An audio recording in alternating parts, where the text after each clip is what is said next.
chers téléspectateurs, bienvenue dans votre émission Sport Week, votre magazine exclusivement sport qui vous permet de voir ou de revoir les plus belles images de la semaine sportive. Aujourd'hui, nous avons l'honneur et le plaisir de recevoir dans notre plateau M. Mohamed Sarr, qui est le président de la zone 10 de Sicap Mbao de l'ODCAV de Pikine. Mohamed Sarr, bonsoir. Bonsoir, c'est un très grand plaisir pour nous de venir partager avec vous le plateau de l'émission Sport Week de Mourchid TV. Voilà, je rappelle que M. Mohamed Sarr est le président de la zone 10 de Sicap Mbao. M. Mohamed Sarr, pouvez-vous nous parler un peu de la zone 10 de Sicap Mbao? Merci beaucoup. La zone 10 de Sicap Mbao a été, disons, créée suite à la nouvelle restructuration de 2011 qui a vu l'ODCAV de Pikine refaire un peu les zones, histoire de rendre beaucoup plus efficiente le travail qui se mène au niveau de ces structures. Et à ce niveau, nous nous sommes retrouvés en 2011, fin 2011, début 2012, avec 12 ASC, 4 venant de la zone, de l'ancienne zone 8 de Yembel, une ASC venant de l'ancienne zone 6 de Diamaguène, et l'ossature, la grande ossature est composée d'anciens, en tout cas d'ASC issus de la zone 7A de Diamaguène Sicap Mbao. Donc c'est ce que nous avons comme composition des équipes au niveau de cette zone. La zone également est chapeautée par un comité directeur composé de 36 membres avec un bureau de 17 membres. Donc pour le moment, nous sommes à notre deuxième année de mandat et je dois avouer que vraiment on est en train de mener avec les membres du comité directeur une très grande réflexion. On est en train également de mener des activités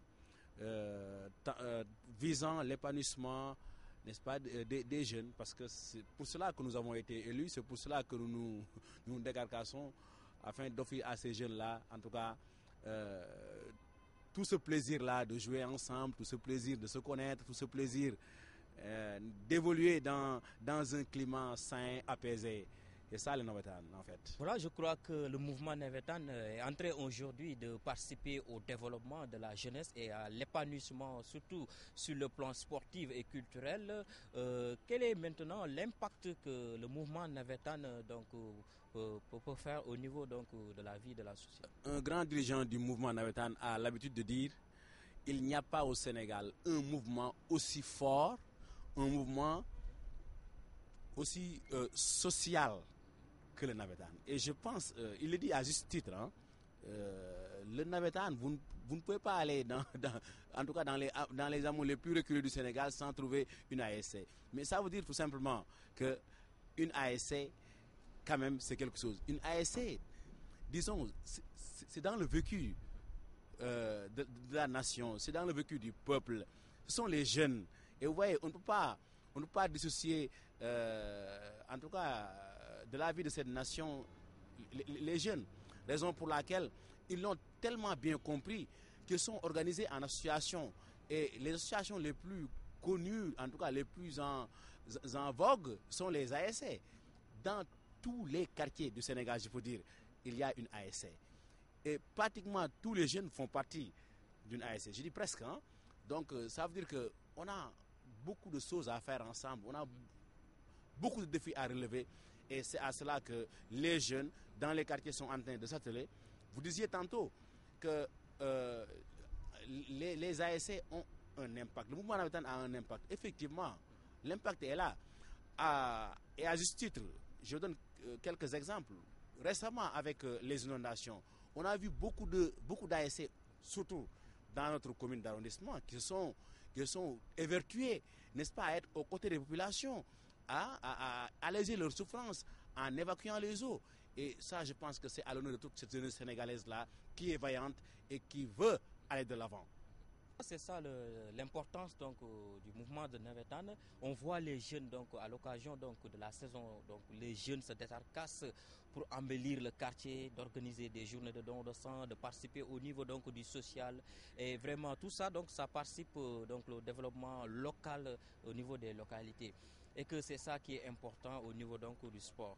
Donc à présent, nous allons vous proposer un cocktail explosif regroupant toutes les disciplines, un rétro, les grands événements qui ont marqué donc le sport sénégalais à travers le football, le basket, l'handball, la lutte, le boxe, etc. Nous allons voir les reportages des différentes activités qui ont marqué donc l'année 2013. C'est un pays qui porte bonheur.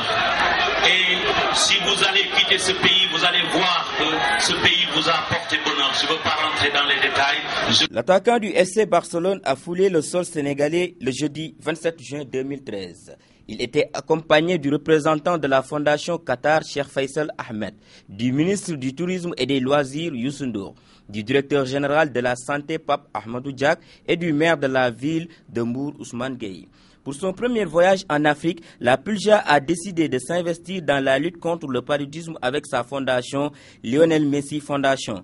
La star planétaire du football mondial a donné son image pour participer au programme national de lutte contre le paludisme PNLP au Sénégal. Lionel Messi a ainsi procédé au lancement de 400 000 moustiquaires imprégnés.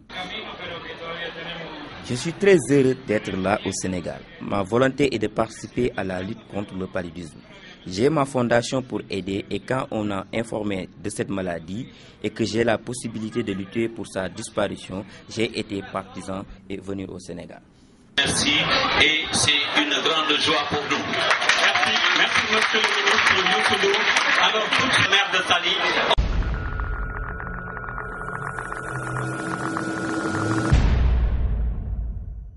Le championnat de la zone 2 de l'Union des fédérations africaines de karaté, regroupant les juniors, espoirs et cadets du Sénégal, de la Gambie, du Mali, du Cap-Vert, de la Sierra Leone et de la Mauritanie, ont pris part au championnat qui s'est déroulé le vendredi 29 au samedi 30 juin au stade Marius Ndiaye. Le Sénégal a dominé la compétition en raflant 25 médailles d'or, 15 en kumité et 10 en kata. Le Cap-Vert est arrivé en deuxième position avec 13 médailles, 3 or, 7 argent et 3 bronzes. La Mauritanie, auteur de 9 médailles, 2 or, 4 argent et 3 bronzes, ferme la marche du podium. Tirant un bilan satisfaisant de ces joutes, le directeur technique national, Ndiaye Diop, a demandé aux combattants sénégalais de ne pas dormir sous le laurier, car les championnats d'Afrique et les mondiaux sont en vue.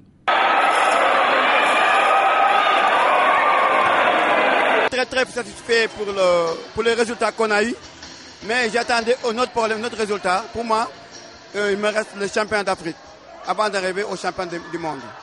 Donc aujourd'hui, très satisfait. J'ai perdu que 2 médailles seulement. Bon, tu sais, c'était un difficile. Bon, moi j'ai opté une sélection plus difficile, c'est les techniques en karaté, les kata, que tout le monde fuit le kata, et moi je l'ai opté. Travailler en kata. On a eu vraiment des jeunes qui veulent vraiment développer le kata au Sénégal. Et ensuite, les gars, c'est des jeunes qui veulent prouver au niveau international. Malgré qu'on n'a pas les moyens, on fait beaucoup de résultats dans le monde entier. Le karaté, je suis satisfait et je sais qu'on peut aller faire beaucoup mieux que ça. Ce qu'on peut améliorer, c'est les moyens. C'est-à-dire, moi, il y a des jeunes, c'est des jeunes étudiants, des élèves, cadets juniors, qui doivent aller au champion d'Afrique, au champion du monde. Qu'ils n'ont pas les moyens, la fédération n'a pas les moyens. Donc je crois que c'est l'État qui doit nous aider. Et les locaux qui peuvent aider le karaté pour qu'il aille l'avant. Sinon, on peut faire mieux que ça, vraiment. Objectif champion du monde. Le président de la Fédération sénégalaise de karaté, Mamadou Sarr, lui se réjouit de la participation massive des combattants et du record de participation battu par le Sénégal en recevant les 6 et 8 pays de la zone 2. Vraiment, on ne pouvait pas quand même demander plus aux COS. Ils se sont très bien défendus, mais je félicite aussi les pays frères qui ont fait le déplacement parce que quand même j'ai été surpris par aussi la qualité du karaté de ces pays qui sont rentrés eux aussi avec des médailles.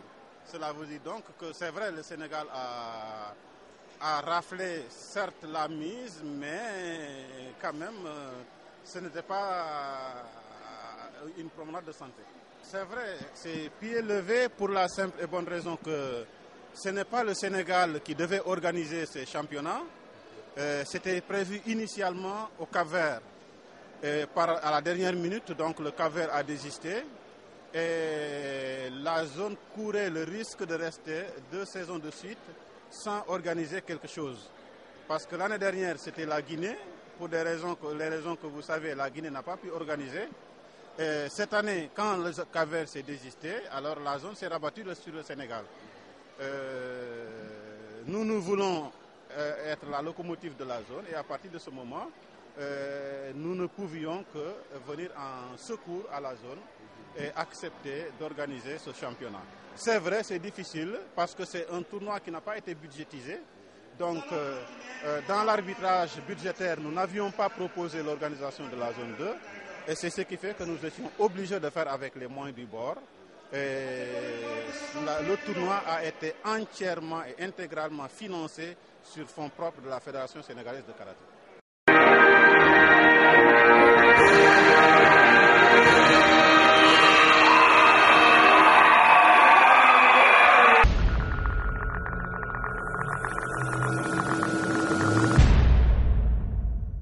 Les championnats interclubs de natation du Sénégal se sont déroulés le 22-23 juin dans le bassin de 25 mètres de la piscine du centre aérien de la BCEAO. 80 nageurs ont participé à la compétition sous les couleurs de 3 clubs dakarois, BCEAO, ASFA, CNDG et de 2 clubs régionaux, Union sportive de l'école polytechnique de Thiès et Club du Relais de Kaolack. Au finish, le club de la BCEAO chez les hommes maintient le titre avec 9331 points, suivi de l'ASFA 9044 points et du CNDG 8709 points. Les banquiers confirment d'ailleurs leur suprématie de cette saison en arrachant également la victoire chez les dames avec un cumul de 7807 points. Le CNDG 5558 points arrive en 2e position et l'USEPT 1355 points ferme la marche du podium. Vous savez que cette année est assez particulière parce que la piscine est en réparation. Nous espérons que en septembre, on pourrait avoir déjà une première disponibilité du petit bassin et en décembre, l'intégralité. Donc, c'était des championnats quand même où les nageurs n'étaient pas préparés de la meilleure des façons. Mais les résultats ont été bons, en particulier une progression de l'ASFA. La BCEAO a confirmé son rang. Et l'ASFA qui progresse, qui a fait de bons résultats, et l'éclosion d'un bon nageur, Tchaoundir de l'ASFA. Je pense que voilà ce qu'on peut retenir en espérant qu'avec la réouverture prochaine de la piscine, l'engouement sera plus important.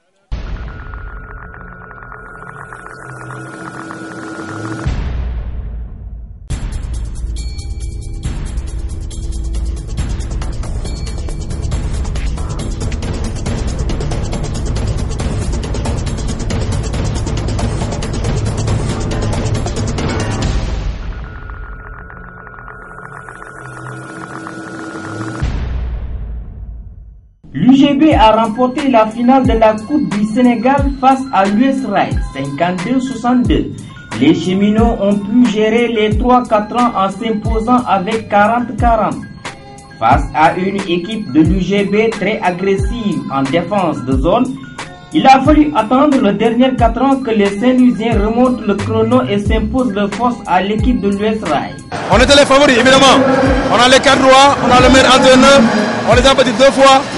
Eh bien, c'est normal qu'ils aient ces réactions-là. Nous, heureusement qu'on n'a pas de sur nos reliés, quoi. Et on a changé de tactique, on a isolé. C'est un joueur qui a gagné. Après, jouer qui a gagné. Mais peut-être l'expérience vers la fin, quoi.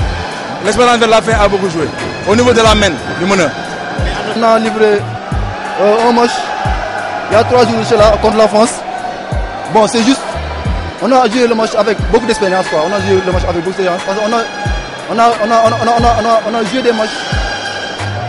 Ces 3 dernières années-là, on a joué des matchs. Bon, On a gagné en expérience, quoi. On a gagné en expérience. Bon, c'est ce qu'on a valu cette victoire-là. Vous voyez, en première quart-temps, deuxième quart-temps, on a joué vraiment libéré, sans pression. On a été très concurrentés, mais avec la défense agressive de l'équipe adverse, on avait du mal à imposer notre jeu. Surtout sur notre scoreur Madjara, le numéro 7, qui avait du mal à vraiment tenir la balle et de tirer dans d'excellentes conditions. Donc, c'est un coaching gagnant pour l'UGB. On va demander aux gosses du rail de continuer à travailler parce que c'est une équipe vraiment jeune, une équipe qu'on a montée cette année. Parce que chaque année, le rail perd à peu près l'ossature de son équipe. Donc, on a monté une équipe, on a joué les grands Darabou, la finale de la Coupe du Sénégal. On va continuer à travailler, essayer de les garder pour vraiment l'année prochaine essayer de décrocher un trophée.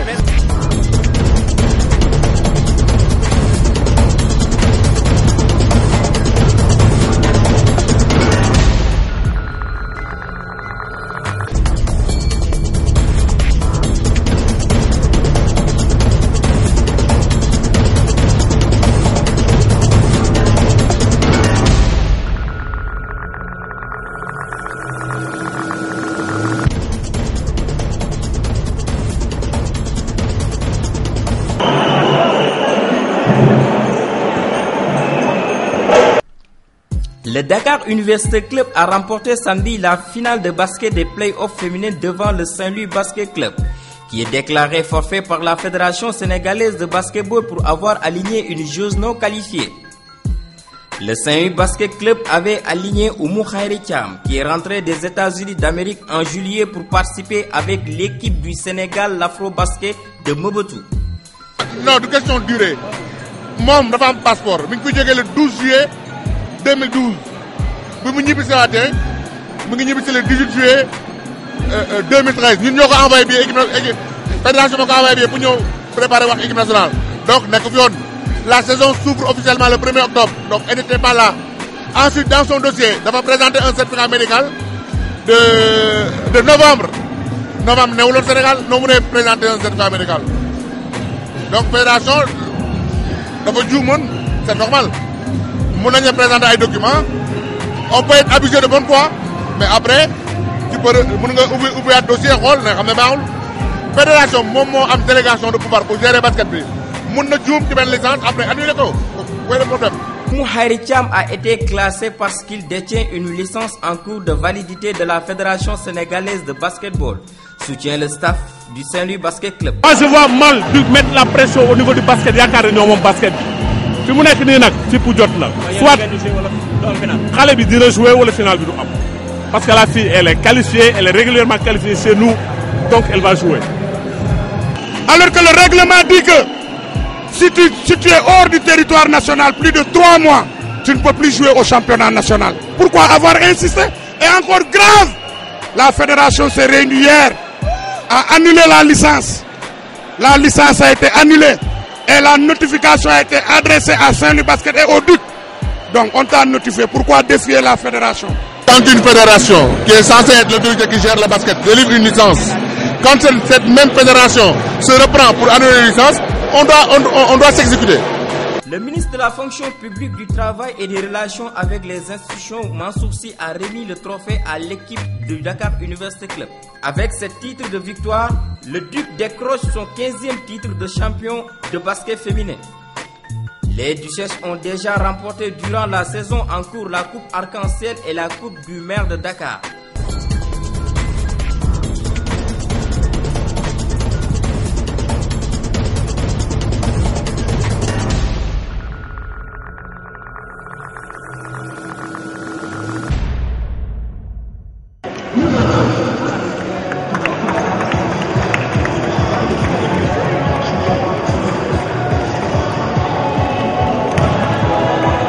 Les éliminatoires de la zone 2 d'Afrique pour les championnats du monde de volleyball a démarré le jeudi 18 juillet au stadium Marius Ndiaye. Regroupant les pays le Sénégal, la Sierra Leone, le Cap-Vert, la Guinée-Conakry et la Gambie. L'équipe nationale féminine du Sénégal a récolté 3 victoires successives. En match d'ouverture, les Lions ont battu la Guinée 3-0 et enchaîné leur second exploit face à la Sierra Leone 3-0. Pour le 3e match du samedi, les coéquipiers de Marème Diagne n'ont laissé aucun set à la Gambie. 25-8 dans la première, 25-5 au second et 25-9 à l'issue du troisième. Au grand bonheur de leurs entraîneurs Amadou Sen. Ça va pour l'instant, on sait que nous sommes déjà qualifiés pour le deuxième tour. Mais l'objectif pour nous est de remporter le tournoi d'abord. Bon, ça va, les filles se sont bien comportées. L'équipe se bonifie au fil des matchs. Aujourd'hui, quand même, on dénote une meilleure fluidité au niveau de la relation entre la passeuse et les attaquantes centrales, donc ça va. L'équipe semble très huilée. Qu'est-ce qui est à l'origine de cela? Bon, déjà, elle commence à mieux se discipliner sur le plan tactique. Et aussi, bon, on commence à avoir plus de répétitions entre elles. Puisque la plupart d'entre elles ne sont pas ici. Elles sont restées une année sans jouer ensemble. Donc, on a besoin de plus de temps pour articuler un peu le jeu entre les athlètes, quoi. Bon, là, au niveau du Sénégal, il y a une fille qui, parmi les tutélaires, il y en a une qui évolue au Duc, notamment la Tsal. Sinon, les autres, elles sont à l'étranger quand même. Bon, il y en a qui sont en France. La capitaine, elle joue à Évreux, donc en Liga professionnelle. Et sinon, il y en a les autres parmi les autres, il y en a la plupart d'entre elles qui sont en Algérie. Donc elles sont partagées entre la France et l'Algérie. Donc tout est fin prêt pour remporter ce tournoi. Bon, je l'espère. Je pense quand même on est bien parti pour. Maintenant, nous n'avons jamais joué face à l'équipe de Cap-Vert. C'est le dernier match qui nous reste. Bon, il faut que les filles aient la tête sur les épaules. Je pense que si les filles restent lucides dans le jeu, il n'y a pas de raison qu'elles ne gagnent pas ce tournoi.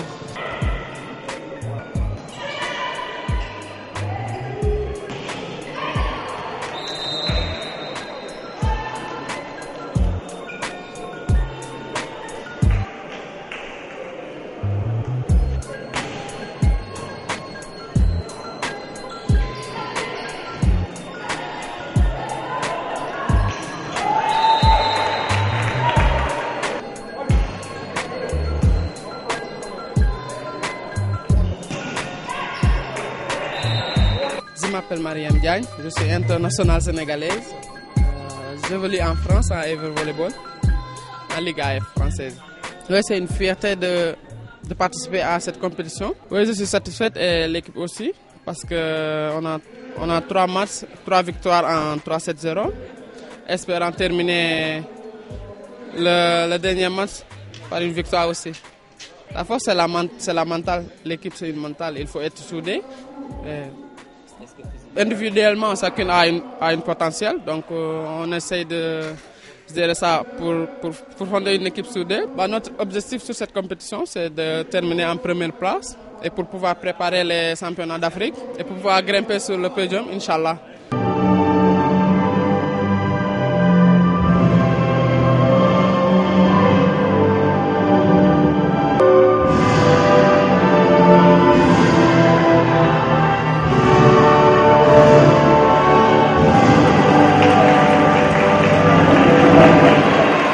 En deuxième heure, la Guinée-Conakry freine l'élan des Sierra Léonaises tombeuses de la Gambie, 3-1.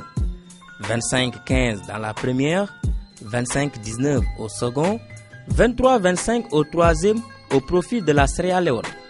Et à l'issue du quatrième, 25-23 pour la Guinée. Réaction, c'est une réaction de joie et de fierté quelque part par rapport à la compétition. Bon, les 2 premiers matchs n'ont pas été fructueux. On a eu 2 défaites au départ contre le Sénégal qui était une belle équipe, soudée et performante. Et contre le Cap-Vert, qui c'était un match qu'on contrôlait au premier set, qui nous a échappé par un peu une expérience de mes éléments.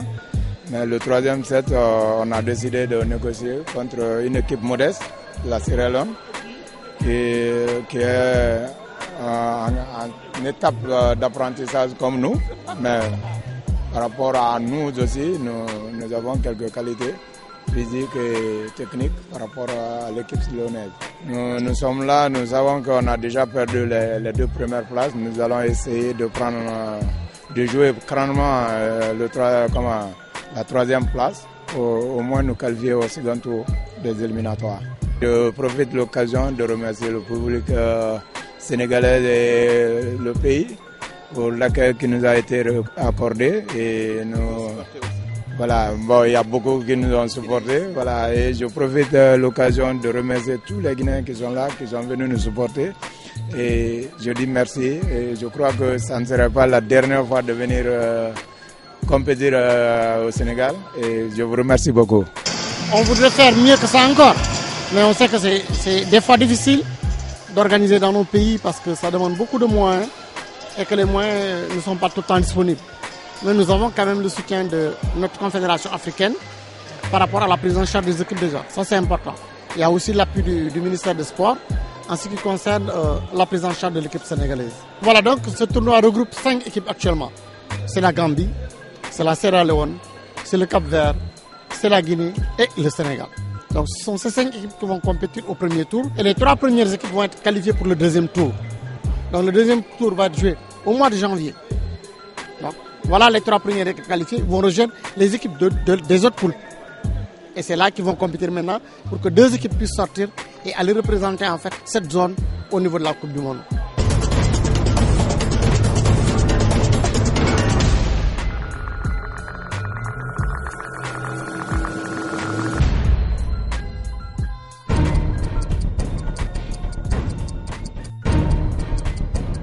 Kassé Anne remporte le 400 mètres et des championnats de France.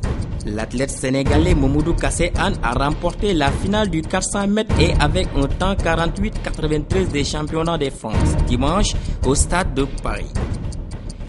En courant sur les 49 secondes, l'athlète sénégalais est qualifié aux prochains mondiaux d'athlétisme à Moscou du 10 au 18 août 2013. Amimba Ketcham, quant à elle, a terminé à la 2e place de sa course avec un temps de 52,06 derrière Floria Gay de Lille qui s'est imposée en 52 secondes 05. Nima Faye a terminé à la 5e place du 100 mètres et avec un temps de 13 secondes 11. La finale du 100 mètres a été remportée par la Française Cindy Biard avec un temps de 12 secondes 59. Guima Faye est aussi qualifiée aux mondiaux de Moscou grâce à son titre de championne d'Afrique de sa spécialité remportée en juillet 2012 en Porto Novo, Bénin. L'équipe du relais 4x400 mètres dames du Sénégal est qualifiée pour les 14e championnats du monde d'athlétisme prévus du 10 au 18 août prochain à Moscou. L'équipe du Sénégal constituée de Mamfatou Faye, Amimba Ketcham, Fatou Djabaye et Mami Souma. Avant la révélation de la qualification de cette équipe de relais 4x400 mètres dames, le Sénégal comptait déjà 4 qualifiés, dont 3 d'office. Il s'agit des champions d'Afrique Nis Kababachi, soit en longueur, Amisen, lancé de marteau, Guima Faye au 100 mètres et Mamadou Kassé Anne du club de Montpellier avait obtenu sa qualification lors des interclubs en France. Il avait réalisé un temps de 49,10 secondes sur 400 mètres et lors des interclubs. C'est mieux que les 49,40 demandés pour se qualifier aux 400 mètres et. L'essentiel pour moi, c'est d'arriver en forme un jour J et de saisir ma chance.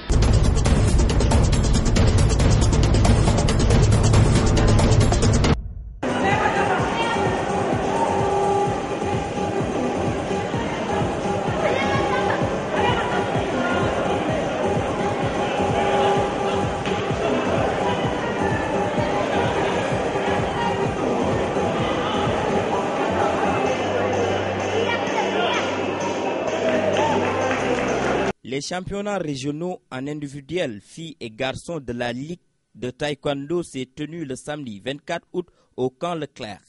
Cette journée a été marquée avec la participation des centaines de combattants. Ces joutes organisées par la Ligue de taekwondo de Dakar sous l'égide de la Fédération sénégalaise de taekwondo a été le théâtre de combats et poumsés. C'est un bilan vraiment très satisfaisant parce qu'on a démarré avec 3 mois de retard parce que j'ai été nommé avec 3 mois de retard comme je l'ai dit tout à l'heure. Donc on a essayé de tout faire pour organiser le championnat en 3 journées qui n'était pas évident. On a essayé aussi d'essayer de trouver des moyens parce que présentement la Ligue n'a pas de président. L'actuel président de la Ligue se trouvait être le président de la Fédération de Taekwondo. Donc on avait ces problèmes-là pour essayer d'organiser les finales. Finalement, on a pu quand même se débrouiller et organiser les finales à cette date-là. Il n'y a pas eu beaucoup de contestations. On a organisé des stages avec les arbitres. On a organisé beaucoup de stages avec les arbitres pour éviter le minimum, pour faire le minimum d'erreurs. Cette compétition a été aussi très relevée parce que vous avez vu qu'il y avait la présence des membres de l'équipe nationale. Il y en a plusieurs qui ont gagné, Trésor Camara qu'on peut citer parmi d'autres. Donc les membres de l'équipe nationale sont là. Le niveau est très élevé, donc j'en suis vraiment satisfait. On n'a pas eu le temps de dérouler le programme comme il faut. On avait des problèmes pour régler les stages. Côté combat, ça a été réglé. Il y a eu une petite erreur parce qu'en fait, on n'a pas pu faire les finales par équipe, faute de temps. Parce que vous savez que la saison dans le sport se termine le 31 juillet. On a demandé une dérogation pour tenir ça au mois d'août. Donc finalement, on a pu quand même tenir les finales. La seule faille peut-être c'est la finale par équipe qu'on n'a pas pu tenir. Les stages aussi, on aurait voulu faire beaucoup plus de stages. Malheureusement, on n'a pu faire que le stage d'arbitrage. Et tout ça est à rectifier. Et je pense que c'est dû au fait qu'on ait eu 3 mois de retard. C'est pourquoi on n'a pas pu vraiment dérouler tout le programme. Mais quand même, 70%, voire 80% du programme a été relevé. Donc on a fonctionné avec nos propres moyens, les moyens de la Ligue. C'est-à-dire ce qu'on récupère des licences, des engagements. Donc la Ligue a travaillé sans moyens. Et c'est vraiment, j'en profite pour louer toute l'équipe de la Ligue.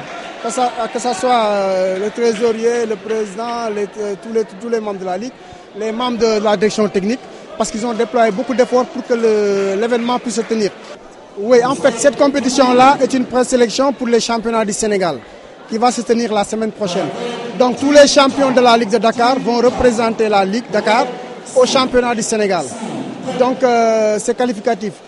Pour l'équipe de la Ligue aussi, l'équipe de la Ligue de Dakar est en train de préparer l'Open de Ouagadougou au mois de décembre. On est en train de rechercher des moyens pour aller défendre des titres. Bon, déjà une fierté pour moi, pour mon pays, le Sénégal, parce qu'il n'y a pas beaucoup de pays africains qui sont montés sur le podium, parce qu'il n'y avait que des grosses pointures. Notamment si on voit que les États-Unis qui sont rentrés brodus sans médaille, la Grande-Bretagne qui ont des champions olympiques qui sont rentrés brodus sans médaille. Et nous, le Sénégal, on était partis avec 3 combattants. Il y avait moi, Gorom Karé, quart de finaliste à ces championnats du monde, Binte Diédhiou, 8e de finaliste à ces championnats du monde. On a fait mieux que d'autres pays. Et moi, je suis rentré avec une médaille de bronze. C'est toujours une fierté. Et il y avait le Gabon qui a eu une médaille d'or avec Anthony Obamé qui est le vice-champion olympique. Et c'est une fierté pour l'Afrique et on est très content. Raison pour laquelle l'Afrique n'a pas fait beaucoup de podiums, c'est juste les moyens.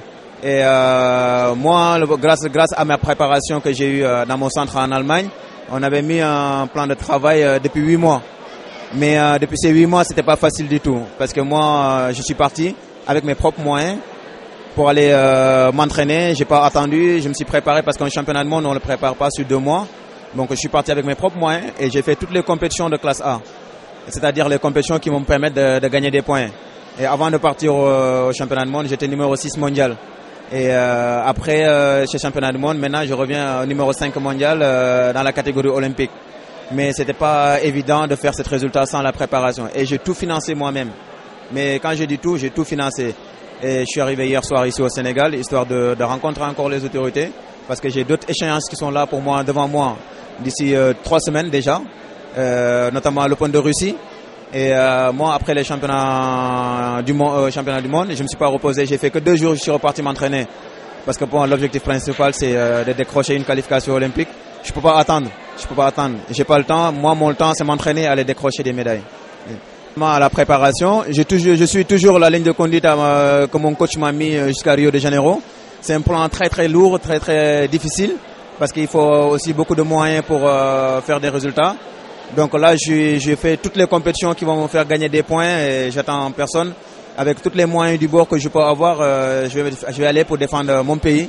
Parce que je peux pas attendre, parce que le temps presse, on peut pas préparer une compétition qui est Rio de Janeiro, une compétition de telle envergure sur 2 mois, 3 mois. Il faut une préparation sur long terme. Moi, j'ai commencé depuis très longtemps. Et Dieu a fait que là, j'obtiens une médaille de bronze. Il y a les championnats d'Afrique qui sont à l'horizon. Il y a pas mal de compétitions actuellement qui arrivent. Mais le plus difficile pour moi, c'est de trouver les moyens. Et là, je suis venu pour rencontrer le ministre des Sports et aussi présenter aussi la médaille au président de la République. Parce que je pense que c'est la seule médaille mondiale que le Sénégal a eue depuis qu'il est à la tête du pays, avec notamment, c'est la seule discipline olympique que je connais en actif. Notamment, il y a le basket qui sont à l'Afro-Basket qu'on souhaite qu'il décroche une médaille d'or là-bas.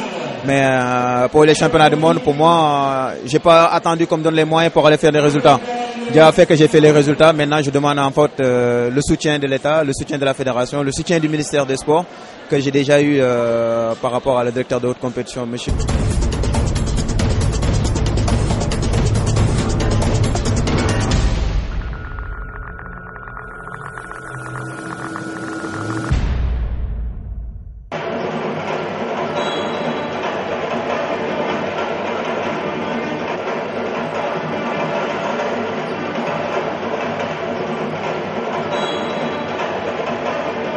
Le Sénégal mène 31 points à 24. Vous savez que l'équipe nationale du Sénégal en phase de préparation pour l'Afro-Basket à Maputo faire face aujourd'hui à l'équipe de Nice. Voilà, ça commence du côté de l'équipe de Nice qui cherche encore.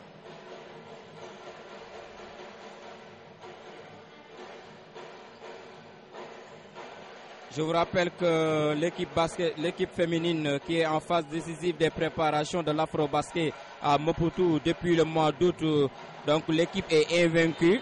Les Lions ont également rencontré l'équipe de basket de l'Université de Californie. Voilà, nous sommes au début de la deuxième quart-temps. Le Sénégal mène 33 à 24. En vue de la préparation de l'Afro-Basket 2013, les Lions ont fait face à une sélection niçoise vendredi dernier. Les Lions du Sénégal ont dominé le match du début à la fin. Au premier quart-temps, les Lions menaient par un point d'écart, 14-13. L'écart se creuse au deuxième quart-temps, 34-24, puis se réduit au troisième quart-temps, 45-41. Au quatrième quart-temps, la messe était dite. Les Lions avaient plié le match, 64-58. Le match a été très bon pour nous. L'équipe adverse est une très bonne équipe, très bien organisée. C'est une équipe professionnelle avec des Espagnols qui jouent en équipe d'Espagne, des Françaises qui jouent en équipe de France et une Américaine. Ils nous ont créé beaucoup de problèmes. C'est bien pour nous. Ils ont un très bon niveau de basket et un bon niveau de jeu. Donc cela nous a permis le match nous a renseigné sur notre rythme de jeu. Donc on pêche encore sur le rythme de jeu parce que ça fait longtemps qu'on n'a pas joué et on a besoin de jouer des équipes comme ça qui nous créent beaucoup de problèmes. Mais l'objectif n'est pas encore atteint. L'objectif, c'est le championnat d'Afrique. Donc, on attend d'aller là-bas pour essayer de conquérir.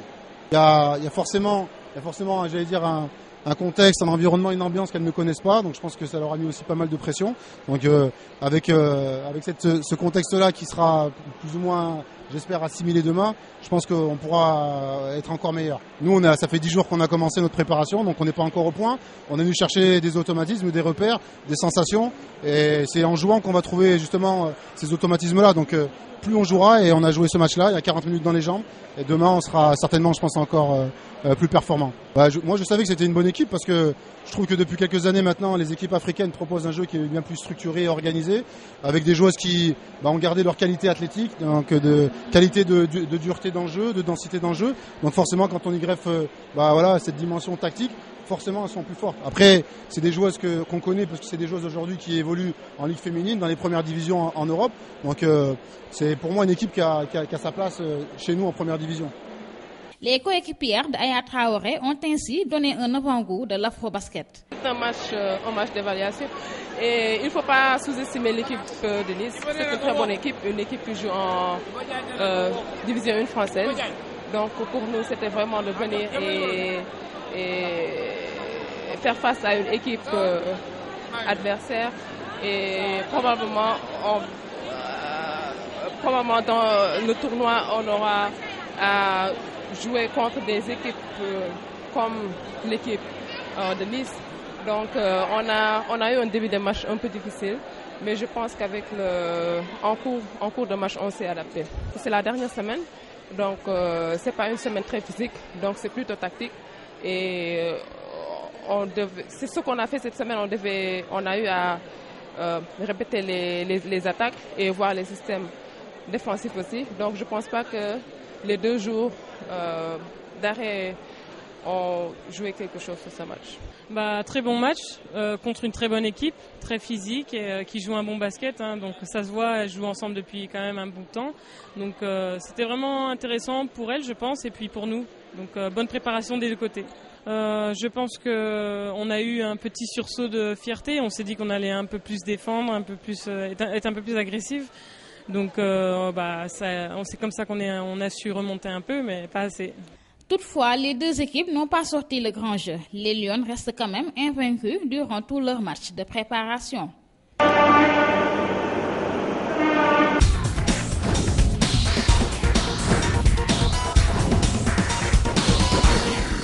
Les Lions du basket ont reçu le drapeau des mains du chef de l'État ce matin, avant de prendre la direction de Maputo au Mozambique. Ces Lions vont participer à la 23e édition Afrobasket féminin qui se déroule du 20 au 29 septembre. Le pays va participer du 20 au 29 septembre 2013 à la 23e édition de l'Afrobasket féminin qui se déroulera à Maputo au Mozambique. À quelques heures du départ, il me plaît de procéder à la cérémonie solennelle de remise du drapeau national à nos représentantes à ce grand rendez-vous du sport africain. Au-delà de son caractère symbolique, cette cérémonie m'offre toujours l'occasion de saluer et d'apprécier à sa juste mesure l'engagement de nos sportifs. Oumoul Khairi Cham et Fatou Dieng, sélectionnés parmi les 13 joueuses, lancent un message de soutien à l'endroit du peuple sénégalais. Juste lancer un message au peuple sénégalais. Nous allons défendre les couleurs du Sénégal. Donc on veut vraiment votre soutien, votre support. Et puis nous savons que c'est un peu loin. Donc il n'y a pas tout le monde qui pourra faire le déplacement. Donc on demande juste des prières et puis des encouragements. Et puis on va espérer amener la coupe, Inch'Allah. Vous satisfaites par rapport au problème que vous avez ces temps-ci? Nous sommes des basketteuses, nous sommes des joueuses, on enfile nos baskets et puis on est sur le terrain. Donc le coach nous a dit de nous entraîner. Les filles, on a décidé en tant que groupe de rejoindre les entraînements. On l'a fait et puis je vois, on peut dire que les choses se sont réglées parce qu'on a mis à notre disposition l'avion de commandement qu'on va prendre ce soir pour rejoindre Maputo, Inch'Allah. Donc, qui respecte le sport, qui respecte les basketteuses. Et d'ailleurs, on l'a entendu tous qu'il faudrait peut-être récompenser les gens qui emmènent des titres. Et c'est ce qu'on fait et c'est ce qu'on va faire. Les Lions du basket s'envoleront aux environs de 22 heures. Le président de la République a mis l'avion présidentiel à la disposition de Aya Traoré, la capitaine, et de ses coéquipières. Voilà, chers téléspectateurs, vous voyez que l'année 2013 a été une année de sportivité. Donc vous avez vu les différentes disciplines à travers le football, à travers le basketball, à travers l'handball, à travers le tennis, la lutte, etc. Monsieur le Président, quelle appréciation faites-vous par rapport à l'année 2013? Bon, je ne sais pas si l'appréciation sera très positive. Vous voyez, tout le peuple sénégalais s'attendait. Attendez, et c'est tout à fait raisonnable, à une qualification, n'est-ce pas, à la Coupe du Monde. Malheureusement, les dieux du stade n'ont pas été avec nous, mais je pense que ce n'est que partie remise. Alors, ça doit nous pousser à nous dire que si véritablement nous voulons que ce sport-là aille de l'avant, il va falloir qu'on mette une réflexion très, très, très profonde. Il va falloir qu'on change, en tout cas, beaucoup de méthodes. J'en suis persuadé. Si vraiment chacun joue sa partition, on arrivera à réaliser un jour la grande symphonie.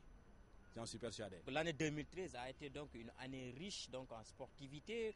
On a regardé la finale remportée par le Jaraaf de Dakar. On a vu nos Lions participer Coupe d'Afrique. Nos Lions de basket, les Lions aussi ont parvenu à se hisser du basket local. Bon, c'est ça donc le sport. Donc à présent, nous aborderons donc les Navétanes. Vous savez que la zone 10 de Sicap Mbao, de l'EDECAF de Pékin, prépare ses finales. C'est pour cela qu'on va aborder avec Monsieur le Président Mohamed Sarr quels sont les préparatifs qui ont été mis donc pour la réussite de cette belle fête de la jeunesse. Merci. En tout cas, la finale est en train de se préparer. Et comme nous avons l'habitude de le dire, une finale, c'est une fête. C'est la fête de la jeunesse. Et nous la voulons belle, nous la voulons magnifique, nous la voulons grandiose. C'est la raison pour laquelle nous sommes en train de mettre les bouchées doubles. Une équipe de choc est déjà, n'est-ce pas, mise en situation et en branle pour vraiment nous servir en tout cas une très belle finale.